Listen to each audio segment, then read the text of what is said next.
میں ایک سادہ سی مثال سے اور سمجھاؤں.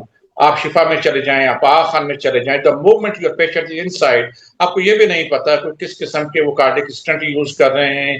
وہ ڈاکٹر صاحبان جو اس کو کاروائی فرما رہے ہیں وہ PMDC کے کتنے ممبر ہیں، کوئی چائنیز گریجویٹ تو نہیں ہے، کوئی امریکہ کا گریجویٹ ہے یا پاکستان کا گریجویٹ ہے. وہ جو ایک لینس کیٹک لینس لگ رہا ہے وہ کون سے ماڈل کا ہے، اس کی کوالٹی کیسے ایگزامن ہو رہی ہے. جبکہ ہمارا پروگرام ہر پروڈکٹ کو، ہر کنزیومبل آئٹم کو ویریفائی کرتا ہے، جو کہ لاکھوں نہیں millions of rupees private patient دینے والا بھی ویریفائی نہیں کر سکتا. اسے ریلائی کرنا ہوتا ہے ہسپتال کے پبلک پرسپشن پہ، یا اگر ایک دو اسپتالوں نے کوئی انٹرنیشنل ایکریڈیشن لی ہوئی ہے تو اس پر ریلائی کرنا ہوتا ہے. بٹ وی میک شیور کہ ہر مریض کے ساتھ جو کاروائی ہو رہی ہے، جو سروسز، جو میڈیسنز، جو کنزیومبلس جو دیے جا رہے ہیں، کہ آیا وہ پرومسڈ کوالٹی کے مطابق ہیں یا نہیں ہیں. اور نہیں ہے تو نیچرل کی اکاؤنٹیبلٹی ہوتی ہے. اور کوئی ہسپتال، آپ یقین مانیے کہ آپ اور میرے جیسے لوگ بھی کسی اگر عام برانڈیڈ ہسپتال میں چلے جائیں اور میں اور آپ کسی وجہ سے کسی خدا نہ خواستہ یا ہمارا کوئی پیارا کسی کمپلیکیشن کا شکار ہو جائے اور ہم اسپتال سے ناراض بھی ہو جائیں، گریوینس کا مظاہرہ بھی کریں، تو ہم زیادہ سے زیادہ کیا کرتے ہیں؟ تھوڑا شور مچا لیتے ہیں، جا کے کہیں شکایت کر دیتے ہیں. اس پہ کوئی بہت زیادہ کوئی وہ نہیں ہوتا. کوئی اچھا اسپتال شاید پھر کہے کہ اچھا جی ہم پروسیجر دوبارہ کر دیتے ہیں، یا اس سے زیادہ کچھ نہیں ہوتا. کیوں کہ اسپتال کو اچھا سا پتا ہے کہ یہ پرٹیکولر انڈیویجول شاید میرا کچھ نہ بگاڑ سکے. یا جو ہمارے آج کی جو ہیلتھ کیئر جو سروس یہ جو ہیں ہیلتھ کیئر جو کمیشنز ہیں یا ریگولیٹری باڈیز ہیں، وہ ابھی تک انفارچونیٹلی ٹوتھ لیس ہیں. ان کے پاس سوائے چھوٹے چھوٹے روایتی جرمانوں کے ان کے پاس کوئی ایسا ہتھیار ہی نہیں ہے جس کے ذریعے وہ ان اسپتالوں سے نمٹ سکیں. جبکہ ہمارے پاس مونیٹائزیشن کا وہ لیور حاصل ہے کہ اگر کسی عام سے عام، غریب سے غریب مریض کو بھی کسی اسپتال نے مس ٹریٹ کیا اور وہ ہم نے آئیڈینٹیفائی کر کے اس پہ کاروائی کر دی، تو وہ ہسپتال اس ایک مریض سے محروم نہیں ہوگا، بلکہ جو سینکڑوں اور ہزاروں پیشنٹ جو اس سال میں اس مہینے میں آنے تھے، کروڑوں کے آمدنی سے وہ اسپتال محروم ہو جائے گا. تو ہسپتال یہ انشور کرتا ہے، جو ہیومنلی پاسبل جہاں تک ہوتا ہے، کہ اچھی سے اچھی سروس مہیا کی جائے، کہ نہ مریض کوئی شکایت کرے، نہ جو انشورنس کمپنی کی اور ہماری منسٹری کی جو مختلف مانیٹرنگ ٹیمیں انہیں کوئی چیز ایسی ڈھونڈنے کو ملے جس سے کہ ان کی شکایت کا موقع بنے اور وہ اس بڑے بزنس سے محروم ہو جائیں. شکریہ. Thank you sir. اچھا میرا لاسٹ کوشچن ہے کہ آپ نے بتایا کہ اتنے سارے بینیفٹس ہیں اس کے، اور کوالٹی بھی چیک ہو رہی ہے، کوالٹی ایشورنس بھی ہے، اور اکانومیز آف اسکیل کے کانسیپٹ سے آپ نے بتایا کہ کیونکہ ہاسپٹل اتنے بیڈز آکوپائی کر سکتا ہے تو وہ پروفٹ میں ہی جا رہے، they are not going at a loss. تو پھر کیا وجہ ہے کہ کامن جو لوگ ہیں اس میں اتنی زیادہ ایک تو نالج بھی میں کہوں گی کم ہے، دوسرا کہ there is a negativity and there is a negative word of mouth کہ بھائی صحت سہولت کارڈ ہے تو you will not be treated well. What is the reason? Is there not enough marketing about it? Why is there not enough awareness about it? دیکھیے، پہلی بات تو یہ تعصب ٹھیک نہیں ہے. میں نے آپ کو بتایا کہ اور ایوریج جو ہے 18 سے 20 ہزار ایڈمیشن پر ڈے ہیں آج جو ہم بات کر رہے ہیں آپ سے. اور جو ہمارے کل 5 کروڑ خاندان کور ہیں 6 میں سے، ان 5 کروڑ میں سے تقریباً آلموسٹ ایک تہائی سے زیادہ اس سے آلریڈی فیضیاب ہو چکے ہیں. 40% تقریباً اس سے 45% سے آلریڈی فیضیاب ہو چکے ہیں، which shows word of mouth. کیونکہ جب یونیورسل ہو جاتا ہے پروگرام تو ورڈ آف ماؤتھ کے ذریعے اس کی جو ہے نالج جو ہے یا گڈ ول جو ہے وہ بہت زیادہ بڑھ جاتی ہے. اور تیسرا ہے کہ کسی وقت آپ ہمارے ساتھ آئیں، ہم آپ کو ہاسپٹل کا وزٹ کرواتے ہیں، کہ صرف کوئی منسٹری کے یا ہمارے جو ہے وہ دفتر کی یا کوئی فینسی کوئی پوڈ کاسٹ کی یا کسی ٹی وی شو کی ٹاک کی بات نہیں ہے. آپ گراؤنڈ پہ جا کے دیکھیں، ہمارے ساتھ بھی جائیں، ہمارے بغیر بھی جائیں، آپ دیکھیں تو جو چیز ہے، جو فیڈ بیک ہے، وہ خود اپنے منہ سے بولتا ہے. جہاں تک آپ نے اویئرنیس کی بات کی، بالکل ایسی بات ہے، اویئرنیس میں ضرور کچھ علاقوں میں چیلنجز ہیں، کوئی شک کی بات نہیں ہے. اور خاص طور پہ پچھلے 2-3 سالوں میں یہ چیلنجز زیادہ ہوئے ہیں آنا. اس کی وجہ بتا دیتا ہوں میں آپ کو. دیکھیے، میں نے آپ کو ابھی بتایا کہ اس وقت پریویلنگ ورلڈ میں، ڈیولپنگ جو ورلڈ ہے اس کے اندر یہ سب سے بڑے ہیلتھ کے پولیٹیکل اکانومی اندر میں سے ایک ہے ہمارا جو صحت کارڈ پروگرام ہے. تو جہاں پولیٹیکل اکانومی کے پروجیکٹس ہوتے ہیں آپ کو پتا ہے وہاں پولیٹیکل رائبلریز اور جو ہمارا کلچر ہے پولیٹیکل کلچر ہے آپ کو پتا ہے انفارمیشن اور ڈس انفارمیشن کا ایک سیلاب جو ہے وہ دونوں طرف سے آتا ہے. اور دونوں تینوں سالوں کے اندر جس طرح 3-4 حکومتیں چینج ہوئی ہیں آپ کو پتا ہے ان حکومتوں کے چینج ہونے کی وجہ سے بھی ایک اویئرنیس کا چیلنج ہوا ہے کہ بعض اوقات ہوتا ہی ہے کہ ایک نئی حکومت آتی ہے وہ پچھلی حکومت کا پروگرام سمجھ کے اس کو سمجھتی ہے کہ اگر ہم نے اس کو زیادہ ہائی لائٹ کر دیا تو شاید پچھلی حکومت کے زیادہ نمبر بن جائیں گے یا شاید اگلی حکومت تھوڑے کم نمبر بنا پائے گی. لیکن الحمدللہ ہم نے جو پولیٹیکل لیڈرشپ کی اور سرکاری سطح پہ جس طرح سے ایڈوکیسی کی ہے یہ ایک واحد پروگرام ہے یوں کہہ لیجیے آپ یا بسپ کے بعد دوسرا واحد پروگرام ہے آپ کہہ لیجیے جو پچھلے 10 سالوں سے زیادہ عرصے کراس گورنمنٹ جو ہے چلتا رہا ہے. اور اس کی کامیابی کی وجہ یہی ہے کہ پیپلز پارٹی نے 2012-13 میں اس کا پائلٹ پروجیکٹ کیا فیصل آباد میں جس طرح میرے پائلٹ والے دوست بتا رہے تھے. 2015 کے آخر میں میاں محمد نواز شریف کی حکومت نے یا نون لیگ نے کہہ لیجیے سادہ الفاظوں میں انہوں نے اس پروگرام کا آغاز کیا فیڈرل ایریا میں اور عمران خان صاحب نے اس کو کے پی گورنمنٹ کے تحت اسی پیرل 2016 کے اندر اس کا آغاز کیا. تو تینوں جو بڑی مین سٹریم پارٹیاں ہیں وہ تینوں کی تینوں اس پروگرام کی اونرشپ لیتی ہیں. تو یہ اس پروگرام کی خاص خوش نصیبی ہے. اور ایک چھوٹا سا کمنٹ میں اور کرنا چاہوں گا جسے میرے بھائی نے بسپ کی طرف اشارہ کیا تھا.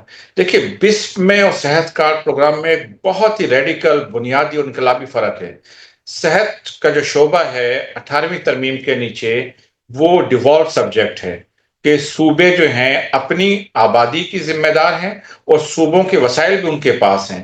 تو ہمارے پروگرام کی اچھی بات یہ ہے کہ جو پنجاب کے شہری ہیں ان کے وسائل پنجاب گورنمنٹ مہیا کر رہی ہے ہیلتھ انشورنس کے. جو کے پی کے شہری ہیں ان کے لیے کے پی گورنمنٹ مہیا کر رہی ہے. جو federal areas I C T A J K G پی ہیں ان پہ وفاقی حکومت ان کی ذمہ دار ہے. اور جو بلوچستان ہے اس کے لیے بلوچستان حکومت کنٹریبیوٹ کر رہی ہے. تو اس میں وہ والا معاملہ تو ہے ہی نہیں جو بسپ کے ساتھ ہے. بسپ کا پورا لوڈ جو ہے وہ وفاقی حکومت لے رہی ہے جس کی وجہ سے کچھ چیلنجز ہیں. تو اس میں وہ والا کوئی پروگرام وہ والا کوئی سسٹینیبلٹی یا ڈسٹریبیوشن آف ریسپانسبلٹی یا اوور لیپنگ کا کوئی چیلنج الحمدللہ صحت کارڈ پروگرام میں یہ ہمیں دستیاب نہیں ہے. یہ اس کا ہمیں سامنا نہیں ہے. یہ ایک بات جو ہے بہت آسان الفاظوں میں واضح کرنا چاہتا ہوں. میرے ایک دوست نے اور سوال کیا تھا وہ شاید میں تھوڑا سا اس وقت بھول رہا ہوں. غالباً انہوں نے کیا تھا میرا خیال ہے کہ مظہر صاحب نے کیا تھا یا کسی اور نے کیا تھا. وہ بھی کوئی کسی فائنینشیل اینگل سے تھا. وہ مجھے اگر دوران کنورسیشن ابھی یاد نہیں آیا تو میں آپ کو ویسے بتا دوں گا اور آپ گروپ کے ساتھ کسی وقت شیئر کر لیجئے گا.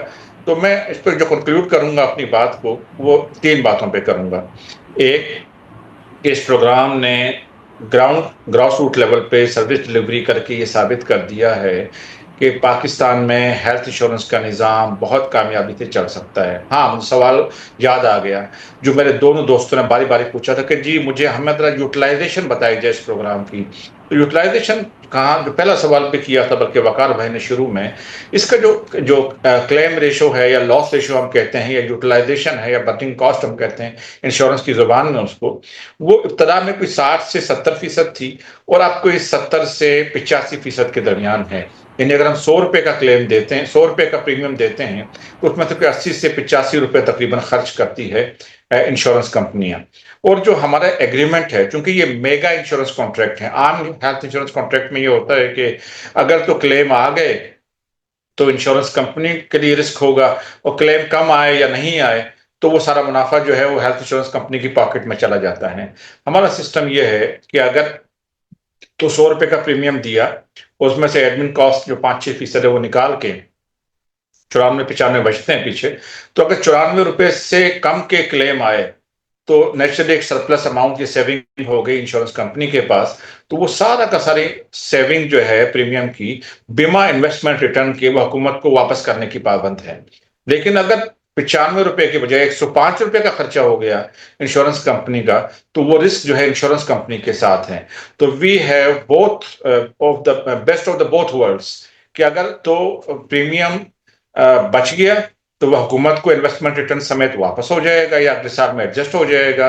اور اگر پریمیم سے کلیم زیادہ خرچ ہو گئے تو وہ انشورنس کمپنی کی ذمہ داری ہے. شکریہ. تھینک یو سو مچ سر. اچھا واپس وقار صاحب کی طرف آئیں گے کہ انہوں نے بتایا کہ ایکچولی ہاسپٹل کے اوپر کوئی کمپلشن نہیں ہوتی, they are at their own free will. وہ کیٹر کرنا چاہیں پیشنٹس کو وہ کریں, وہ نہ کرنا چاہیں وہ نہ کریں. ان کے ساتھ پہلے بھی شیئر ہوئی بھی ہوتی ہیں, ایک فارمولا ہوتا ہے جس کے تحت پیمنٹ شیئر کی گئی ہوتی ہے. اور انہوں نے ایک اسٹیٹمنٹ دیا کہ 800% پروفٹ پہ جو ہے سو ہاسپٹل انڈسٹری رن کر رہی ہے. What are your comments on this? کیونکہ ایک جنرل پرسپیکٹو تو ہے کہ اگر جس ہاسپٹل کے پاس بیڈ آکیوپنسی نہیں ہوتی تو وہ فوراً سے کہتے ہیں کہ کوئی نہ کوئی انشورنس کے پیشنٹس لے آئیں, کارپوریٹ پیشنٹس لے آئیں, صحت سہولت کارڈ کو آن بورڈ لے آئیں. So at least the hospital is running, especially if it's a non-profit tertiary hospital, جن کو صرف کاسٹ ہی میچ کرنی ہوتی ہے, تو وہ اس طرح سے اپنے نمبرز پہ ورک کر رہے ہوتے ہیں. امنا, میرے پاس تینوں ہاسپٹلس کا جو ہے ایکسپیرینس موجود ہے. میں انڈس ہاسپٹل میں کام کر چکا ہوں, which is not for profit hospital. وہ کاسٹ ٹو کاسٹ بیسس پہ کام کرتی ہے, اس کی کاسٹنگ بھی جو ہے میں نے ہی کی ہوئی ہے. نمبر 1. نمبر 2, انڈس ہاسپٹل کافی گورنمنٹ کے ہاسپٹلس کو مینیج کرتا ہے, اور جو ہاسپٹلس مینیج کرتا ہے ان کی کاسٹنگ بھی میں نے کی ہوئی ہے. اور اچھی چیز یہ ہے کہ جب صحت سہولت پروگرام جو ہے KPK میں امپلیمنٹ ہو گیا تھا, اور اب اس کو پنجاب میں ری امپلیمنٹ کرنا تھا, کیونکہ پنجاب میں پہلے ہو گیا تھا لیکن بعد میں ایک پاز آ گیا تھا, اور پھر بعد میں 18-19 میں جو ہے اس کو دوبارہ امپلیمنٹ کرنے کی بات ہو رہی تھی. اسپیشلی پھر 2020 کی بات ہو رہی ہے. کووڈ ایرا میں تھوڑا سا پیچھے یہ پروگرام چلا گیا تھا. تو اس وقت بھی جو پنجاب گورنمنٹ کے ساتھ بھی میں ہی کام کر رہا تھا, تو مجھے تھوڑا اس کا آئیڈیا ہے تھوڑا بہت. اور اب میں پبلک سیکٹر میں کام کر رہا ہوں, آل دو کہ ناٹ فار پروفٹ ہاسپٹل ہے, لیکن مجھے کم از کم یہ پتا ہے کہ کاسٹ اس کی کتنی ہے, بریک ایون کتنی ہے, اور کتنے پرسنٹ پہ کام کرتا ہے, یہ بھی مجھے اندازہ ہے. تو تینوں کیسز کی میں بات کر رہا ہوں, بہت گورنمنٹ ہاسپٹل. آج بھی جس گورنمنٹ ہاسپٹل کے ساتھ میں HR کمیٹی اور HR اینڈ فائنینس کمیٹی میں ہوں, اور ان دونوں میں ہوں, ان کی کاسٹ بھی مجھے معلوم ہے. تو تینوں کیسز میں ٹریجری کیئر ہاسپٹلس میں جو ہے وہ صحت سہولت پروگرام کے جو ریٹس تھے وہ بیلو دیئر کاسٹ تھے, جو ان کے ایکچوئل کاسٹ کی بات کر رہا ہوں میں. برانڈیڈ ہاسپٹل ڈیفینیٹلی میں ان کے نام اگر لیتا ہوں تو ان کی کاسٹ کافی ہائی ہوتی ہے. ایک کمرے کے اگر وہ 25-30 ہزار روپے لیتے ہیں تو اتنی ان کی کاسٹ نہیں ہوتی جن کی اتنی پرائسنگ ہوتی ہے, تو میں اس کو ایکسکلوڈ کر دیتا ہوں. لیکن جن ہاسپٹلس کے میں نام لے رہا ہوں, government hospital 5 government hospital Lahore کی بات کر رہا ہوں میں, ایک انڈس ہاسپٹل کی بات کر رہا ہوں, اور ایک میں اپنے ہاسپٹل کی بات کر رہا ہوں, جو کہ کاسٹ ٹو کاسٹ بیسس پہ تینوں کیسز میں جو ہے میں بیلو ان کے جو ریٹس ہیں وہ میری کاسٹ سے بیلو ہیں. سو اور جو ہے ابھی بلوچستان گورنمنٹ نے مجھے اپروچ کیا ہے فار دیئر انشورنس کے ان کے امپلائز, تو میں انشور کروں. انفارچونیٹلی میں نے اپنی فائنینس کمیٹی کی میٹنگ کال کی, اور جب میں نے ایفیکٹس اینڈ فیگر سامنے رکھے تو ابھی انفارچونیٹلی ہماری مجبوری تھی کہ شاید ہم وہ نہیں کر پا رہے تھے. تو میرے خیال میں ریگارڈلیس آف دس کہ ان تمام چیزوں کے باوجود میں سمجھتا ہوں کہ صحت سہولت پروگرام جو ہے ایک نعمت سے کم نہیں ہے ایک عام آدمی کے لیے, کیونکہ کچھ نہ ہونے سے بہت زیادہ بہتر ہے. اگر جب یہ نہیں تھا تو بالکل کچھ بھی نہیں تھا. اب جب یہ ہے تو ایک بہت سارے عام عوام کو میں جانتا ہوں جو کہ اس سے مستفید ہو رہی ہے. اینڈ میرے خیال میں we are very thankful to government also as well, کہ کم از کم NHS سے تو بہت ہی بہتر ہے, کیونکہ میں NHS میں بھی کام کر چکا ہوں گورنمنٹ کے ساتھ مل کے. تو جو نیشنل ہیلتھ سسٹم ہے جس میں جو ہے جو کہ ہب اینڈ اسپوک ماڈل پہ کام کرتا ہے, جس میں RHCs ہیں, اور اس کے بعد جو ہے وہ بیسک ہیلتھ یونٹس ہیں, BHUs ہیں, اور اس کے بعد پرائمری کیئر ہے, پھر ٹریجری کیئر ہے. اس کیئر سے تو الحمدللہ یہ جو یہ والا صحت سہولت پروگرام ہے یا UHC ہے یہ بہت ہی اچھا پرفارم کر رہا ہے. لیکن سٹل میرا اپنا خیال یہ ہے کہ وہ ہاسپٹل جو کہ کوالٹی سروسز پرووائڈ کرتی ہیں فار دوز ہاسپٹل جن کی صرف OT کی پر منٹ کاسٹ وہ 280 سے 300 روپے کے درمیان ہو, تو وہ صرف اپنی OT کی کاسٹ ہی نہیں ریکور کر پا رہی. تو فار می جتنا میرا تھوڑا سا لمیٹڈ ایکسپیرینس ہے, ڈیفینیٹلی میں کبھی بھی اپنے ایکسپیرینس کو جو ہے ارشد کے ایکسپیرینس کے سامنے نہیں رکھوں گا, یہ تو بالکل سورج کو انگلی دکھانے کے مترادف ہوگی. لیکن میرا جتنا اپنا ایکسپیرینس ہے اس کے مطابق جو ہے وہ میں کاسٹ یا ریٹس جو ہے جو سروسز کے ریٹس ہیں